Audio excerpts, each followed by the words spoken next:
Brought to you by NBC bearing, भारताची पहिली bearing उत्पादक। आपल्यासोबत मराठा आरक्षण योद्धे मनोज जरांगे पाटील दादा, TV9 मध्ये तुमचं स्वागत आहे।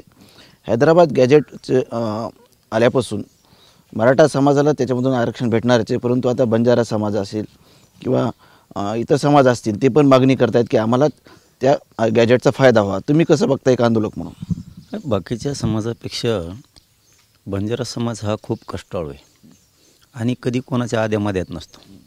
म्हणजे विनाकारण कोणाला विरोध न करणारा बंजारा समाज, विनाकारण कोणाला इकत भांडण घेणारा बंजारा समाज नाही। त्यांचे ते काबड कष्ट करणार, ऊस तोडणार, शेतीचे कामं करणार खूप कष्टाळू समाज आहे। त्यांचे जर त्याच्यात हैदराबादमध्ये गॅजेटियरमध्ये नोंदी असतील तर गरीब लोकांना दिलं पाहिजे या मताचे आपण आहेत।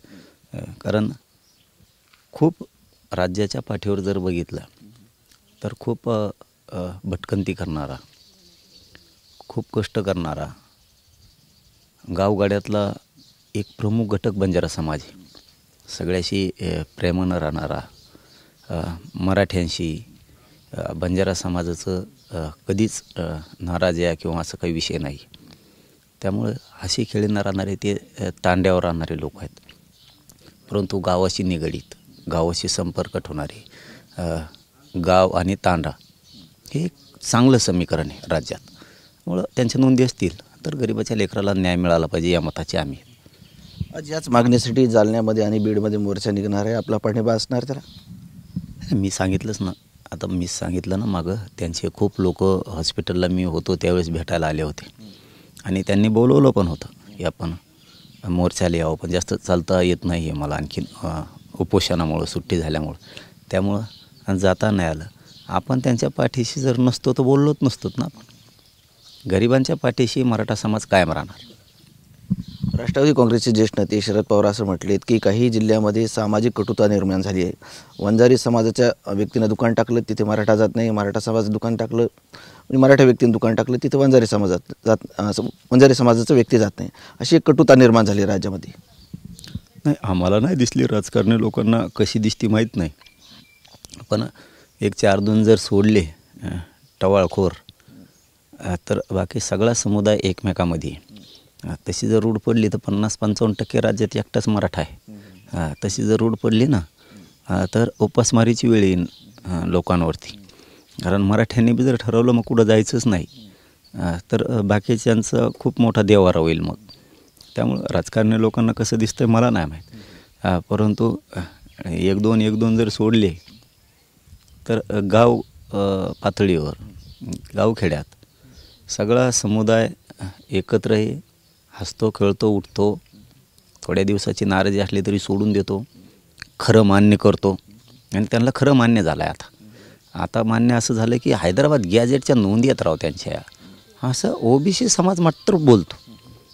तो या लेवलला येऊ शकत नाही मीडियाच्या किंवा अनेक दुसऱ्या मोठ्या व्यासपीठावर, पण त्यांना गावखेड्याची जी जाण आहे ना, त्यांचं गरिबांचं OBCचं म्हणणं असं आहे, सगळ्या जाती धर्मातल्या गरिबांचं म्हणतो आहे मी, की त्यांचं गॅजेट सापडलं आहे मराठ्यांचं आणि त्यांच्या नोंदी आहेत, मग दिलं पाहिजे राव त्यांना।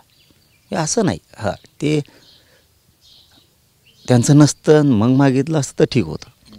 त्यांचं सातारा संस्थांचं गॅजेटियर आहे, हैदराबादचं आहे, त्यांचं बॉम्बे गव्हर्नमेंटचं आहे, दिलं पाहिजे या मतात आहेत। त्यामुळं गावात खेळीमेळीचंच वातावरण आहे आणि ते कायम राहणार आहे। कुणी काही म्हणलं, सत्ताधारी विरोधक काही जरी म्हणले तरी इथून पुढच्या काळात विचार करावा लागणार आहे। राजकारणी महत्त्वाचा, सगळ्या जाती धर्माला सांगतो आहे मी, का आपलं गावखेड्यातलं एकमेकाचं प्रेम महत्त्वाचं। आधी मदतीला कोण येतो तर आधी मदतीला गाव येतो, गावकरी येतो, हे महत्त्वाचं आहे आणि हे सगळ्यांनी समजून घेणं गरजेचं आहे। त्यांच्या लक्षात आलं आहे, नेत्याच्या पण आला, OBCच्या अलिबाबाच्या सुद्धा लक्षात आलं आहे, येवल्याचा अलिबाबा त्याच्याही लक्षात आलं आहे की मराठ्यांच्या नोंदी आहेत। त्याला माहिती हे घर त्यांचं आहे, पण घरात आधी ते जाऊन बसले, येऊ द्या ना, त्यांना माहिती आहे त्यांचंच घर आहे आणि तेही म्हणतात अंधारात हो त्यांचं आहे, पण मग इथं गर्दी होईल ना, मग गर्दी व्हायसाठी आमच्या घरातून आम्हाला बाहेर काढता काय? आमचं घर हे मान्य आहे ना, नोंदी आहेत ह्या मान्य आहे ना, निघालेल्या मान्य झाल्या 58 लाख।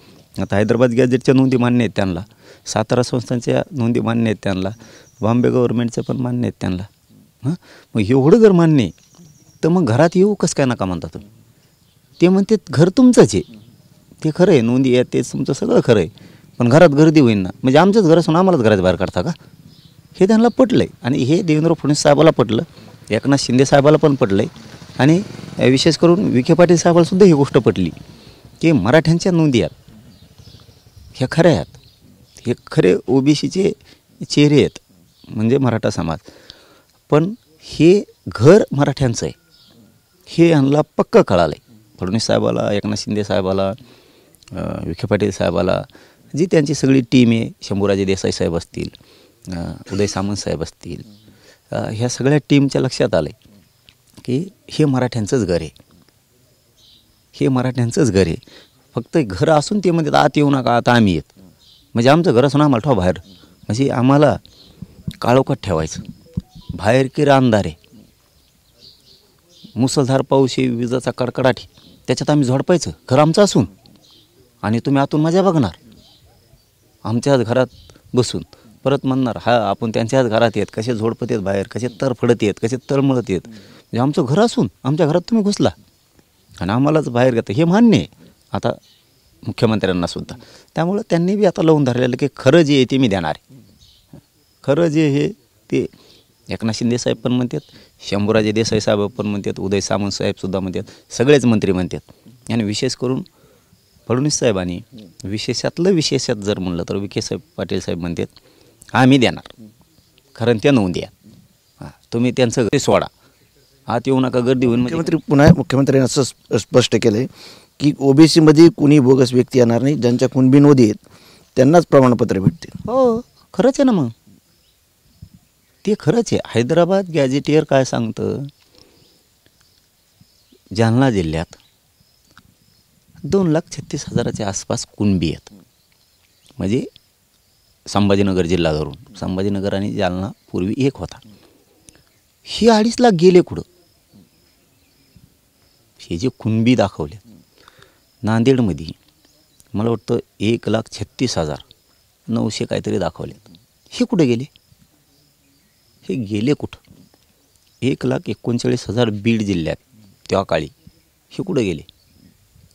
म्हणून त्यांचं म्हणणं बरोबर आहे, हैदराबादच्या गॅजेटच्या नोंदीनुसार त्या मराठ्यांना आरक्षण दिलं जाणार आणि तसंच करावं लागणार आहे, नसता सरकारला मग सुट्टी नाही आहे. दादा, मराठा समाजाला आरक्षण मिळावं यासाठी अनेक तरुणांनी आपलं बलिदान दिलं, आत्महत्या केल्या, जीव दिला. आता ओबीसी समाजाचे काही तरुण आत्महत्या करतायत की आमचं आरक्षण संपतंय म्हणून, काय आव्हान करतात ते? नाही, ते त्यांच्या नेत्याने केलेला गैरसमज. अलिबाबांनी गैरसमज पसरून गरीब ओबीसींचे बळी घ्यायचं ठरवलं आहे. अलिबाबाला दम निघत नाही, त्याला काही ना काहीतरी माणसं मारून कुरापत्या काढायच्यात. ज्यांना आरक्षण आहे ते कसं काय संपल? ते संपन कसं काय? तुम्हाला एकाला 2.5% वेगळं दिलं आहे, एकाला 2-2.5%, एकाला 3.5% वेगळं दिलं आहे. तुमचं कसं काय संपन आरक्षण? तुमचं आरक्षण संपन कसं काय याचं उत्तर कुठं आहे? त्यामुळं नाहक राजकारण्यांचं ऐकून गरिबाच्या ओबीसीच्या पोरांनी मराठ्याच्या पोरांना आत्महत्या करायच्या नाही, आणि मराठ्याच्यात अजिबात नाही. मी आहे ना, अजिबात आत्महत्या करायची नाही. अरे बाळा हो, बाबा हो, मराठ्यांना एका वर्षात 58 लाख नोंदी दिल्यात, 3 करोड लोक आरक्षणात घातलेत. पुढच्या दुसऱ्या वर्षात मराठवाड्यातल्या सगळ्या मराठ्यांचं गॅजेटियर लागू करून आरक्षण दिलं आहे, आणि पश्चिम महाराष्ट्रालासुद्धा दिलं आहे. हे देशातला खूप मोठा सुवर्णक्षण आहे मराठ्यांसाठी, हे समजून घ्या. आत्महत्या नाही करायची, पुढच्या वर्षी शिकू, पुन्हा आत्महत्या नाही करायची. हे राजकारणी हे अलिबाबा काय करतो, गैरसमज पसरवतो. संपन कसं? घरच आमचं आहे, आमच्या घरात घुसून बसला आहे येऊन, आणि आम्हालाच बाहेर ठेवलं आहे, आणि ते मान्य आहे त्यांना. ते म्हणतात हा नोंदी आहेत तुमच्या, पण आमच्यात नका येऊ, आणि नोंदी आहेत तुमच्या आणि आमच्यात नका येऊ, कुठं जातो मग? म्हणजे हे डुप्लिकेटपणा ओबीसींनी समजून घेतला पाहिजे. उलट ओबीसींनी गरिबांनी म्हणलं पाहिजे, हे बघ त्यांचं घर आहे ना, त्यांना आत येऊन द्यावं लागेल. घर आहे हे मान्य आहे, पण येऊ देणार नाहीत, म्हणजे ही दादागिरी झाली. दादागिरीला एवढी सोपी नाहीत आम्ही. फक्त आम्ही शांततेनं चाललो, संयमानं सध्या चाललो. आणि मराठी संयमानं चालायचं. का चालायचं तर TV9च्या माध्यमातून खरं सांगतो मराठा समाजाला, यांना आरक्षण मिळालेलं आहे, यांना सगळ्या सुविधा मिळाल्यात, योजना मिळाल्यात, म्हणून हे गुरगुर करतात. यांना टेन्शन नाही काही, आयत आले ना. आपल्या आरक्षण आधी मिळू द्या मराठा समाजाला, जरा आपल्या पंखात चांगलं बळ येऊन द्या.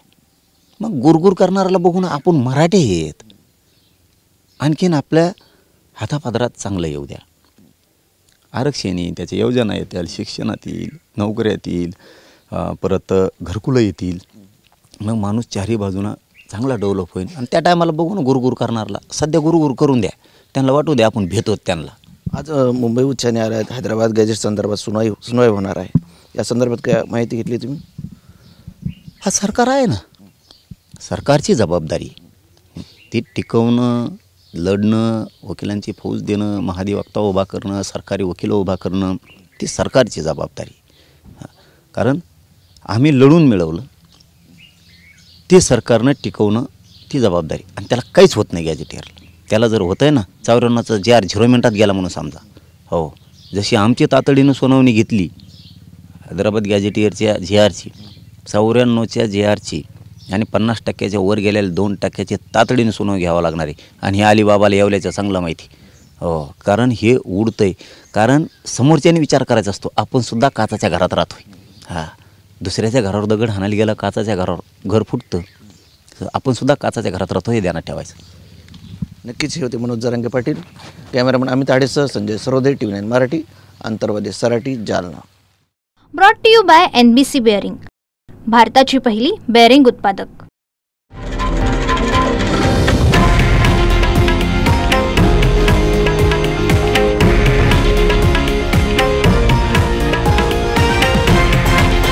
हे आहे देशातील नंबर 1 न्यूज नेटवर्क आणि आपण पाहत आहात TV9 मराठी, एकमेव.